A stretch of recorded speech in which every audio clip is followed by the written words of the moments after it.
Selamat datang kembali di sesi pendalaman kita. Kali ini kita menyelami dunia digital marketing, ya, atau pemasaran digital.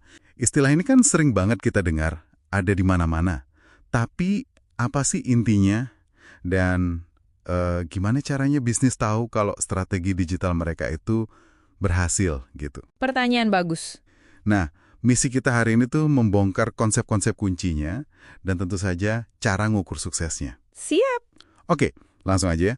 Pemasaran digital itu pada dasarnya adalah gimana bisnis pakai kanal digital. Kanal digital ya? Iya, kayak website, terus media sosial, mesin pencari, Google gitulah. Buat menjangkau Anda, bangun brand, dan ya ujung-ujungnya jualan. Betul sekali. Dan sumber yang Anda pegang itu kan menyoroti beberapa keunggulan utamanya. Kenapa ini populer banget? Apa aja tuh? Pertama, jangkauannya bisa global. Terus biayanya ini seringkali lebih efisien dibanding cara lama, kayak pasang iklan TV atau koran. Oh iya, masuk akal. Terus lagi, bisa narget audiens spesifik banget. Berdasarkan minat Anda, usia, lokasi, wah macem-macem. Jadi lebih kena sasaran ya? Tepat, ada interaksi dua arah juga, nggak cuma satu arah kayak iklan biasa. Dan yang krusial nih, hampir semua hasilnya bisa diukur, real time lah. Wah, real time ya? Itu pasti mengubah cara bisnis mikir soal marketing ya? Banget, beda banget sama dulu. Nah, di materi Anda ini disebut banyak banget komponennya ya. Ada SEO, terus media sosial, pemasaran konten, email, ada juga iklan pay per click atau PPC, affiliate, influencer marketing, bahkan otomatisasi. Banyak ya? Banyak, iya. Ekosistemnya luas. Biar fokus, gimana kalau kita dalami dua aja dulu, yang mungkin paling sering Anda temui sehari-hari.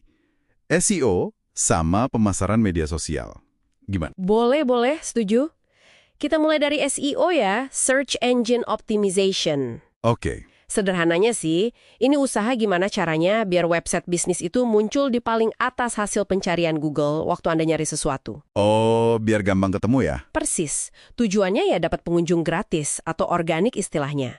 Nah, yang menarik dari materi Anda ini, kadang bisnis terlalu fokus ke optimasi di dalam webnya aja, on page. Maksudnya gimana tuh on page? Kayak pakai kata kunci yang pas, bikin konten bagus. Padahal, riset yang dikutip di sana bilang, Google itu sangat perhatiin sinyal dari luar website, off page. Oh, faktor luar juga penting. Penting banget, terutama kualitas backlink. Jadi link dari situs lain yang nunjuk ke web kita, yang terpercaya tentunya. Sama aspek teknis kayak kecepatan loading web di HP, itu krusial juga. Jadi loading web lemot itu bukan cuma bikin kita sebel ya, tapi Google juga nggak suka gitu. Bisa dibilang gitu. Google maunya kan kasih pengalaman terbaik buat penggunanya. Oke, menarik.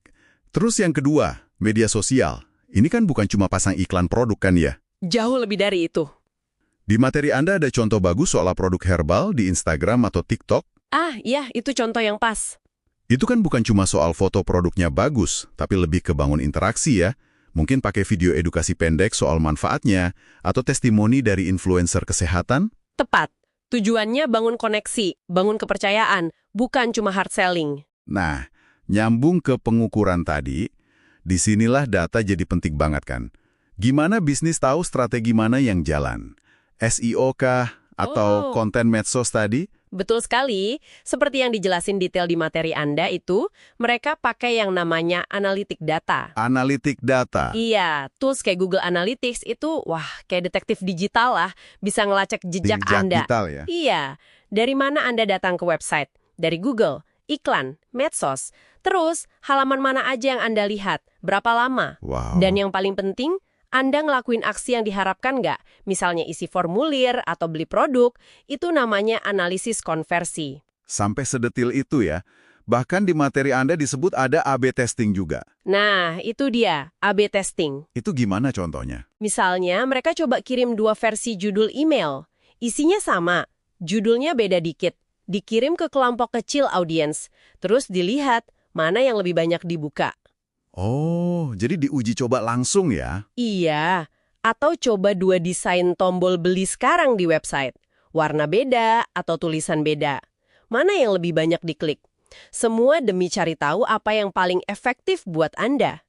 Oke, jadi Data hasil pengukuran itu nggak cuma jadi laporan pajangan ya. Jelas nggak? Justru itu input buat langkah selanjutnya. Nah, ini kita masuk ke konsep evaluasi dan kontrol pemasaran. Ada juga di sumber Anda. Evaluasi dan kontrol. Oke. Evaluasi itu ya proses bandingin hasil nyata sama target awal. Kontrol itu tindakan perbaikannya kalau ada yang nggak sesuai harapan, ada penyimpangan. Tujuannya apa tuh? Bukan nyari salah siapa ya, tapi lebih ke belajar. Kenapa ini berhasil? Kenapa yang itu gagal? Terus gimana caranya biar anggaran kita lebih efisien? Dan gimana kita adaptasi sama pasar yang ya tahu sendirilah berubah terus. Jadi prosesnya sistematis gitu ya?